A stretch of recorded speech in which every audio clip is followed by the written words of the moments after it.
प्रेम प्रणाम जी सुंदर साथ जी।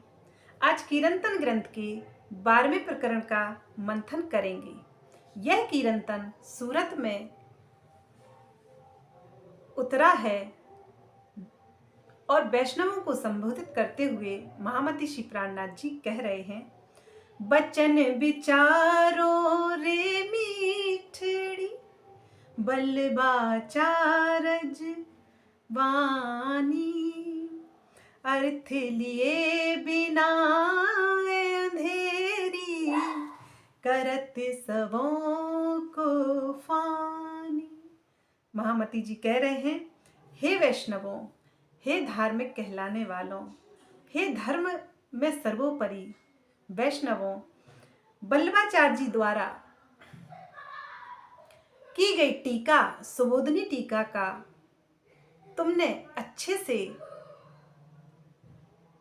अध्ययन नहीं किया, इसके कारण तुम इसके वास्तविक अर्थ को नहीं समझे, इसलिए अज्ञानतावश तुम इस नश्वर संसार में भटकते रहते हो। महामती जी कह रहे हैं कि वास्तव में धर्म ग्रंथों के वास्तविक रहस्य को ना समझने के कारण ही अज्ञानतावश मनुष्य इस नश्वर संसार में भटक रहे हैं। हालांकि सभी धर्म ग्रंथों में उस पूर्ण ब्रह्म परमात्मा की साक्षियां दी गई हैं, लेकिन एक मत ना हो पाने से यह धर्म की लड़ाई छिड़ी हुई है।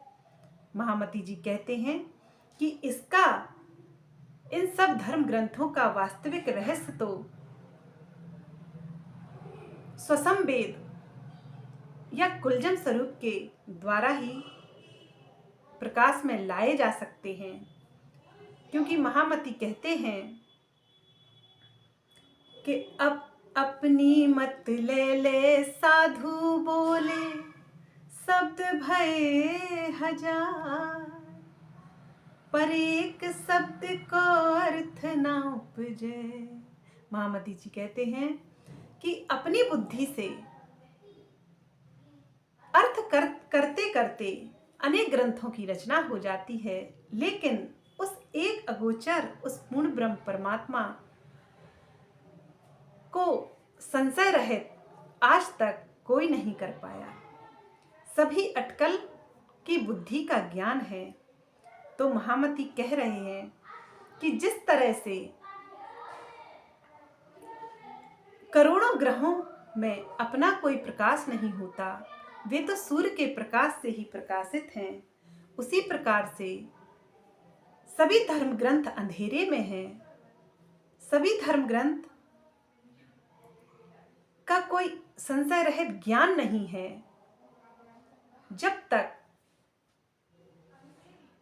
कुलजम स्वरूप रूपी सूर्य का प्रकाश उन पर ना पड़े, तब तक उनके वास्तविक रहस्य नहीं जाने जा सकते हैं। महामती जी कह रहे हैं कि सारे धर्म ग्रंथों के रहस्य तो स्वसंवेद अर्थात कुलजम स्वरूप वाणी से ही प्रकाश में आएंगे, और एक परमात्मा, उस परमात्मा का लीला स्वरूप धाम, सभी संशय रहित ज्ञान इसी कुलजम स्वरूप या तारतम वाणी के प्रकाश से प्रकाशित होंगे। आगे महामती जी कहते हैं, बानी गाऊं श्री बल्लभाचारज, ज्यों वैष्णव को सुख होए, सत वचन बहुत तो ना कहूँ, जानो दुख पावे दुष्ट को। महामती जी कह रहे हैं कि यहाँ सच कहना अर्थात सबके दुश्मन हो जाना, यहाँ सत्य की बात करना अर्थात किसी का दिल दुखाना, क्योंकि सत्य किसी को स्वीकार नहीं होता है। उसी विषय पर महामती जी कह रहे हैं कि मैं श्री बल्लवाचार्य जी की सुबोधनी टीका की प्रशंसा कर रहा हूँ, जिससे वैष्णव लोगों के हृदय में प्रसन्नता हो जाए। वैसे तो मैं कड़वे सच को ज्यादा नहीं कहूंगा, अन्यथा दुष्ट बुद्धि वाले व्यक्ति दुखी हो जाएंगे। आगे महामती जी कहते हैं, ए बानी को टेढ़ा कहावो, ये कौन तुम्हारा धर्म, वैष्णव कहाए के उल्टे चलिए, ए नहीं तिनके करम। ऐसी दिव्य वाणी को भी तुम झूठा सिद्ध करने में लगे रहते हो। क्या यही तुम्हारा धर्म है? स्वयं को वैष्णव कहलाकर उल्टी राह पर चलना तुम्हारे लिए शोभनीय नहीं है। महामती जी कह रहे हैं कि सुबोधनी टीका का अध्ययन करने पर हे वैष्णवों, तुम्हें ज्ञात होगा कि तुम वास्तव में प्रियतम परब्रह्म को पाने के लिए जो राह है उससे उल्टी चल रहे हो। इसलिए महामती जी कह रहे हैं कि तुम वास्तव में वैष्णव कहलाने के काबिल नहीं हो। महामती जी आगे कहते हैं, देखिते वैष्णव अति सुंदर, नीके बनावत भेख, माला तिलक धोती धोए पहरे, एक दूजे के देख। महामती जी कह रहे हैं, हे वैष्णवों, देखने में तो तुम बहुत अच्छे लगते हो, क्योंकि तुम्हारा अधिकतर ध्यान सजने संवरने में ही निकल रहता है। एक दूसरे की देखा देखी तुम साफ सुथरी धोतियों और वस्त्र पहनते हो तथा मालाएं और तिलक बड़े सुंदर सुंदर लगाते हो। महामती जी कह रहे हैं कि आपका सारा ध्यान तो अपने शरीर को की वेशभूषा या शरीर को संवारने में ही लगा रहता है। फिर उस पूर्ण ब्रह्म परमात्मा, उस अगोचर, उस अविनाशी प्राणेश्वर पर ध्यान कैसे केंद्रित करोगे? महामती जी कहते हैं कि अंदर नाही निर्मल, अंदर नाही निर्मल, फिर नहावे बाहिर, अंदर नाही निर्मल, कर दिखाई कोट बेर, तोहे ना मिलो करतार, अंदर नाही निर्मल। महामती जी कहते हैं कि अंतरात्मा से, अंदर से तो गलत विचार चलते हैं, लेकिन बाहर से तो इतने सुंदर, इतने साफ सुथरे दिखते हैं, वास्तव में धार्मिक ही दिखते हैं, लेकिन जो दिखता है वह नहीं हो सकता, क्योंकि मन जिसका जोगी नहीं वो प्रियतम से कैसे जोग लगा सकता है, अर्थात वह प्रीतम से ध्यान कैसे लगा सकता है। महामती जी कह रहे हैं कि कौन तुम और कहाँ ते आए, और कहाँ तुम्हारा घर, ए कौन भौम और कहाँ श्री कृष्ण जी, पाओगे कौन तर। महामती जी कहते हैं, लेकिन ब्रह्म ज्ञान के क्षेत्र में तुम कोरे हो, क्योंकि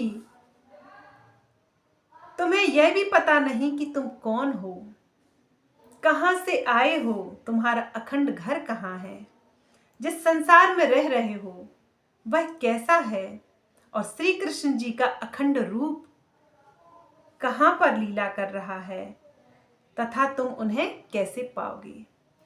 महामती जी कह रहे हैं कि तुमने अभी श्री कृष्ण के बाहरी रूप को देखा है या सुना है, उनके विषय में मूर्तियों को देखा है, लेकिन वास्तव में तुम उनके अखंड स्वरूप को नहीं जानते। उनका अखंड स्वरूप कहाँ लीला करता है, कैसा है। लेकिन तुम तो अभी बोतलों में उलझे हो। उस नशा, उस प्राणनाथ का चेतन स्वरूप परमात्म तत्व तुम नहीं जानते। तुम तो बस कृष्ण की मूर्तियों को पूजा करते हो। कह रहे हैं अभी यह श्री प्राणनाथ जी ने इन सवालों को यहाँ कहा है कि तुम कहाँ हो, कहाँ के हो, कहाँ जाना है।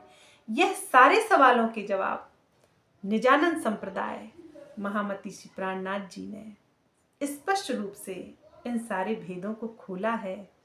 आत्मा का स्वरूप भी बताया है और परमात्मा का स्वरूप भी बताया है। बिना तारतम्य ज्ञान के आत्म तत्व का बोध और परमात्मा का अनुभव कोई नहीं कर सकता।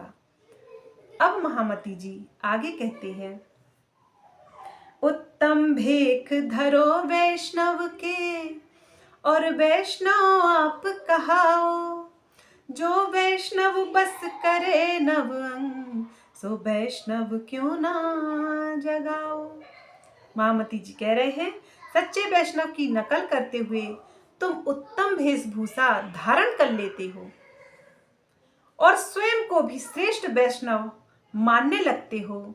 सच्चा वैष्णव तो वही है जो अंगों को बस में कर लेवे। ऐसे वैष्णव बनकर तुम अपने जीव को जागृत क्यों नहीं कर लेते। महामती जी कह रहे हैं कि सच्चा वैष्णव तो वही है जो अपने मन को, इंद्रियों को बस में करके उस पूर्ण ब्रह्म परमात्मा का ध्यान करवे।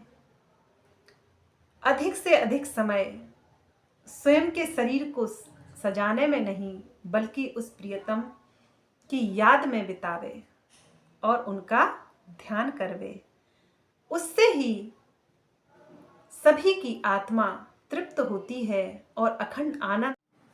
महामती प्राणनाथ जी कहते हैं, जैसा बाहिर होत है जो होए ऐसा दिल, तो अधिखिन प्यू न्यारा नहीं, माहे रहे हिलमिल, माहे रहे हिलमिल। महामती जी कहते हैं कि हे वैष्णवों, जिस तरह से तुम बाहर से इतने सुंदर स्वच्छ दिखाई देते हो, यदि वैसा दिल कर लो, हृदय निर्मल कर लो, तो प्रियतम तुमसे एक क्षण के लिए भी दूर नहीं है। वह तो तुम में ही रमण करेगा और तुम उसमें रमण करोगे, इसमें कोई शक नहीं। महामती जी आगे कहते हैं, तुम 5 के बांधे 5 देखत हो, 5 में 5 के 14 भवन, ए 5 प्रलय हो जासी, पीछे कब ढूंढोगे अपना वतन, पीछे कब ढूंढोगे अपना वतन। यह बात महामती जी कहते हैं, यह बात तुम स्पष्ट रूप से देख लो कि तुम्हारा यह शरीर 5 तत्वों का बना हुआ है तथा यह 14 लोक भी इन्हीं 5 तत्व के बने हुए हैं। जब महाप्रलय में 5 तत्व ही समाप्त हो जाएंगे तो तुम अपने अखंड घर को कैसे खोजोगे। महामती जी स्पष्ट कह रहे हैं कि यह 5 तत्व का शरीर आपका माध्यम है उस पूर्ण ब्रह्म परमात्मा को जानने के लिए, खोजने के लिए, समझने के लिए। जब यह 5 तत्व नहीं रहेंगे और 3 गुण भी नहीं रहेंगे, और महाप्रलय में समस्त संसार महाप्रलय में उस निराकार में लीन हो जाएगा। तब तुम उस ब्रह्म को कैसे खोजोगे? अपने आत्म तत्व की पहचान कैसे कर पाओगे? इसलिए महामती जी कहते हैं कि यह 28वां कलयुग स्वर्णिम अवसर है उस परब्रह्म को जानने का, उसकी पहचान करने का, क्योंकि आपको 4 निधियां एक साथ ही मिल चुकी हैं। आप बड़े भाग्यशाली हो। आपको मनुष्य तन मिला, 28वां कलयुग मिला, ब्रह्म ज्ञान मिला और भारत खंड में जन्म मिला। यह किसी निधि से कम नहीं, यह किसी आशीर्वाद से कम नहीं, यह किसी वरदान से कम नहीं। यदि ये मिल गए हैं तो वास्तव में आपसे बड़ा कोई लकी नहीं है। कहते हैं, सुनियो दुनिया आखिरी, भाग बड़े हैं तुम, जो कबू कानों ना सुनी, जो कबू कानों ना सुनी, सो करो दीदार खसम। हे रूहों, जिसके विषय में किसी ने आज तक कानों से नहीं सुना, उस पूर्ण ब्रह्म का साक्षात्कार करो, उसका दर्शन करो। ऐसा 28वां यह कलयुग है। इस कलयुग की महिमा निराली है। इस भेद को समझो और इस स्वर्णिम अवसर का लाभ लो, क्योंकि यह दोबारा नहीं आने वाला। इसलिए महामती जी कह रहे हैं कि जब सब समाप्त हो जाएगा तो आप अपने घर की पहचान फिर नहीं कर पाओगे। इसलिए इस समय इस अवसर का लाभ लीजिए। आगे महामती जी कहते हैं, ए बानी तो अपरस करे आत्म, तुम अपरस करो बाहिर अंग, आकार अवसर किए कहाँ होए, इन आत्म सो कैसा सनमन। महामती जी कह रहे हैं, श्री बल्लभाचार्य जी की वाणी को तो आत्मा को निर्मल करती है, और तुम जल आदि से केवल बाह्य शरीर को स्वच्छ करने में लगे हुए हो। बाहरी शरीर को स्वच्छ करने से भला क्या लाभ होगा? इसका आत्मा की स्वच्छता से कोई भी संबंध नहीं है। यह वैष्णवों के साथ साथ हम सबको ही यह सिखापन है कि वास्तव में शरीर की शुद्धि से या शरीर के व्रत से या भोजन के व्रत से उस पूर्ण ब्रह्म परमात्मा का साक्षात्कार या आत्मा का बोध होने से कोई संबंध नहीं है। आप कोई भी क्रिया कर लीजिए, वह शरीर तक, वह 5 तत्व तक ही सीमित रहेगी। उससे मेरे प्राणेश्वर मिलने वाले नहीं हैं, ना उसका अनुभव हो सकता है। महामती जी कह रहे हैं कि ब्रह्म ज्ञान ही अमृत है और प्रेम ही जीवन है। बिना ब्रह्म ज्ञान के कोई स्वच्छ नहीं हो सकता, किसी की आत्मा निर्मल नहीं हो सकती, और बिना प्रेम के जीवन जिया नहीं जा सकता। ये समझो कि जीवन में प्रेम बहुत आवश्यक है, क्योंकि बिना प्रेम के तो जीवन अधूरा है। आगे महामती जी कहते हैं, तुम झूठ को साजो सवारो, जो झूठा होए जासी, साचे सुख देवे जो साचा, सो कवे ओ लिखासी। महामती जी कहते हैं, तुम अपने जिस झूठे शरीर को सजाते संवारते हो, एक दिन वह नष्ट हो जाएगा। सच्चा सुख तो आत्म जागृति से ही मिलेगा। उसकी पहचान तुम कब करोगे? महामती सभी से कह रहे हैं कि केवल शरीर को सजाते संवारते रहने से ही उस पूर्ण ब्रह्म की पहचान नहीं होगी और सच्चा सुख नहीं मिलेगा। सच्चा सुख तो आत्म जागृति से मिलेगा, और आत्म जागृति जिसकी हो गई वह तो वास्तव में अखंड आनंद में विचरण करता है। यह एक अनुभव का विषय है। जिसको यह अनुभव हुआ है वह जानता है कि अखंड सुख का अनुभव आत्म जागृति से ही होता है। आगे कहते हैं, माहे अंधेर और वैष्णव कहावो, ये तो बातें सब फूक। जो धूरत नाम धरावे धनवंत, पासे नहीं दमड़ी और रूप। महामती जी कहते हैं, हमारे हृदय में, तुम्हारे हृदय में तो अज्ञानता का अंधकार फैला हुआ है, फिर भी तुम अपने को वैष्णव कहते हो। इस प्रकार का व्यवहार तो उसी प्रकार है जिस प्रकार किसी का नाम धनवान या धनवंत रखा गया हो और उसके पास एक पैसा भी या एक फूटी कौड़ी भी नहीं हो। तो नाम से क्या होता है? महामती जी कहते हैं, वैष्णव कहलाने का अधिकार तो उसी को है जो वास्तव में उस पूर्ण की पहचान रखता हो, उस पूर्ण परमात्मा का ध्यान करता हो। आगे महामती जी कहते हैं कि बिद न लहो विवाद करो, ना देखो बचन विचारी। बल्लभ बानी समझ बिना, खोबत निद तुम्हारी।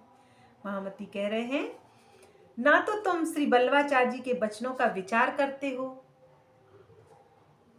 और ना ही वास्तविकता को ग्रहण करते हो। तुम्हारी रुचि केवल झगड़े करने में ही रहती है। बल्लभाचार्य जी की वाणी समझे बिना तुम अपनी आत्मा के अखंड धन को खो रहे हो, और यह स्वर्णिम अवसर जो मनुष्य तन तुमने पाया है उसको भी गवा रहे हो। महामती जी कहते हैं कि अहंकारे कई जुल्म करो, ना त्रासशील संतोख। गुणंग इंद्री के बस परे, ना देखो नजरों दुख। कह रहे हैं, अपने अहंकार में मग्न होकर तुम दूसरों पर अत्याचार करते हो। तुम इस बात का जरा भी भय नहीं है कि इन बुरे कर्मों का फल अवश्य ही भोगना पड़ेगा। तुम्हारे अंदर शील संतोष आदि गुण भी खोजने पर नहीं दिखाई देते। तुम तीनों गुणों सत रज तम अंतःकरणों इंद्रियों के पूर्णतया वशीभूत हो गए हो, लेकिन पक्षपात पूर्ण तरीके से तुम अपने आंतरिक दोषों को नहीं देखते हो। वास्तव में जो कर्म कांड में संलग्न है, जो कर्म कांड और शारीरिक शुद्धता पर ज्यादा ध्यान देता है, वे तो वास्तव में अपने को सबसे बड़ा ज्ञानी और धार्मिक समझने लगते हैं और अपने आंतरिक दोषों को भी नहीं देख पाते हैं। यदि उन्हें कोई उनके दोष बता देवे तो वह बहुत बड़ा शत्रु उसी क्षण बन जाएगा, क्योंकि वे अपने आप को सर्वोपरि समझते हैं, वे अपनी बुराई नहीं सुन सकते। महामती जी यहाँ यही बात समझाना चाहती हैं। लेकिन वास्तव में कोई हमारी कमी बताता है तो उसे धन्यवाद करना चाहिए। कहते हैं, धूरत करके ल्याओ धन, खर्चो मुख करो उन्माद। और मेले मेलो मुख भाखो छव, और पात लिए डारो प्रसाद। महामती जी कह रहे हैं, धर्म के नाम पर तुम लोगों को ठग कर धन इकट्ठा करते हो और अपनी सनक में जी भर कर खर्च करते हो। लोगों की भीड़ इकट्ठी करके बड़े बड़े उत्सव भंडारे करते हो, किंतु श्री कृष्ण जी के प्रसाद को पत्तलों में भरकर बेचते हो। ए बानी उत्तम चढ़ावे, ऊंचे ए उल्टे अदम स्वादे, कठिन पंथ चढ़ाए नहीं ऊंचे, पीछे नीचे दौड़े नीच वादे। महामती जी कहते हैं, श्री बल्लवाचार्य जी की वाणी अति उत्तम है, जो सबको आध्यात्म की ऊंची मंजिलों पर ले जाने वाली है। लेकिन तुम लोग तो विषयों के झूठे सुखों में पड़े हुए हो। बेहद के प्रेम की राह कठिन है, उस पर सभी लोग ऊंचाई तक नहीं चढ़ पाते। ऐसे ही लोग कर्मकांड और आडंबरों का निम्न मार्ग अपना लेते हैं। महामती जी कह रहे हैं कि प्रेम की राह वास्तव में बहुत कठिन है। जितनी कर्मकांड की राह सरल है, उतनी ही प्रेम की राह कठिन है। इस प्रेम की राह को सब कोई नहीं चुन सकता। दुनिया वाले क्या करते हैं? पूजा तो करते हैं, लेकिन बाहरी उपकरणों से। लेकिन पूजा प्रेमी भी करते हैं। उनकी पूजा करने का अंदाज, तरीका उससे भिन्न होता है। वे तो अपने प्राणेश्वर को अपना दिल ही दे देते हैं, अपना हृदय ही दे देते हैं। और जब दिल दे दिया, इससे बड़ी और क्या पूजा है? दिल में सिंहासन बना दिया, इससे बड़ी क्या पूजा है? और संसार के लोग बाहरी पूजा पाठ में ही उलझे रहते हैं। इसलिए स्टेज बाय स्टेज की बात है। पूजा तो सभी करते हैं।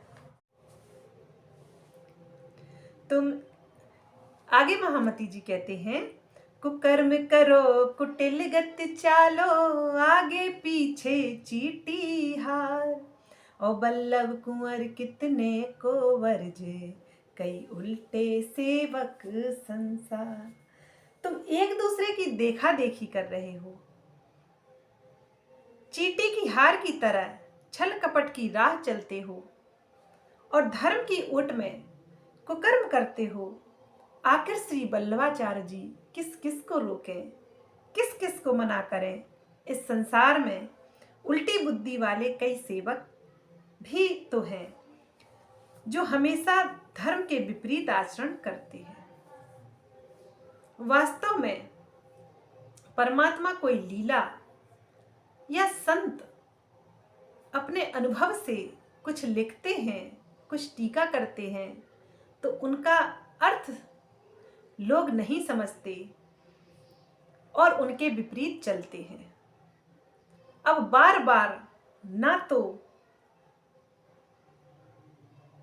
बल्लवाचार्य जी अपने शिष्यों को समझाने आएंगे, और ना ही बार बार कृष्ण समझाने आएंगे कि देवी देवताओं को नहीं पूजना चाहिए, क्योंकि वह इशारा लोग आज तक नहीं समझे।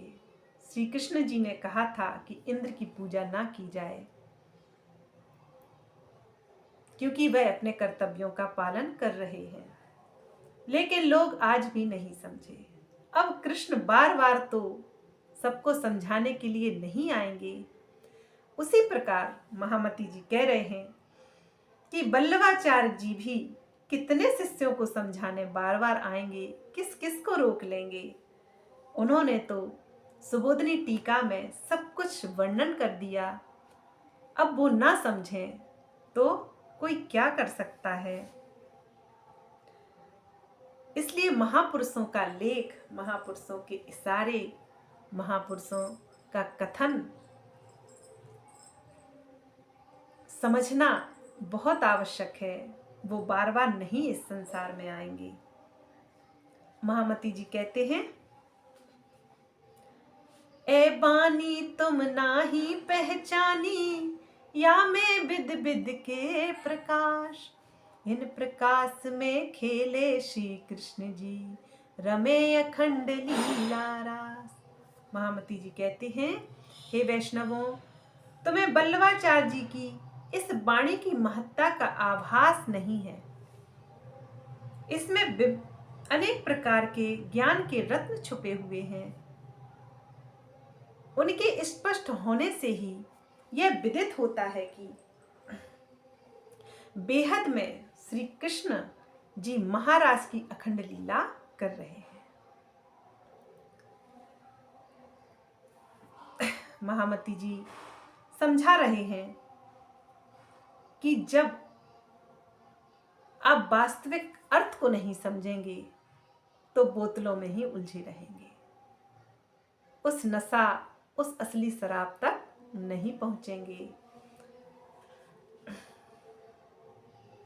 क्योंकि बोतल कितनी ही खूबसूरत हो, कीमत तो उसके अंदर जो शराब है, जो नशा है, उसकी ही होती है। इसलिए कृष्ण तो एक तन का नाम है। उस तन में कौन था, उस पूर्ण परमात्मा की क्या पहचान है, जब उसे जान लोगे तो ही उसके मूल स्वरूप की पहचान होगी। आगे कहते हैं, वैष्णव होए सो बचन मानसी, और जो बल्लभ बानी से टलिया, महामत कहे सो काहे जग जनम्या, गर्व माहे क्यों ना गलिया। महामती जी कह रहे हैं कि सच्चा वैष्णव होगा वह तो श्री बल्लभाचार्य जी के वचनों को मानेगा, और जो नहीं मानेगा उसके लिए तो यही कहा जा सकता है कि इस पृथ्वी को कलंकित करने के लिए जन्म ही नहीं लेना चाहिए, अपितु माता के गर्भ में ही गल जाना चाहिए। महामती जी कहते हैं, किसके लिए कह रहे हैं ये? केवल और केवल दिखावे के लिए, कि आप दिखावा किसी धार्मिक होने का कर रहे हैं, लेकिन आप धार्मिक नहीं हैं। जन्म ना लेने का आशय यही है कि आप जैसे हो वैसे रहो। यदि आप धार्मिक हो तो धार्मिकता का प्रदर्शन करो, और आप धार्मिक नहीं हो तो बनने की कोई आवश्यकता नहीं है। और जो दिखावा करता है, जो प्रपंच करता है, जो छल करता है, उसे तो वास्तव में महामती प्राणनाथ जी कहते हैं कि माता के गर्भ में ही गल जाना चाहिए। 12वां प्रकरण समाप्त हुआ। सुंदर साथ जी, प्रेम प्रणाम जी।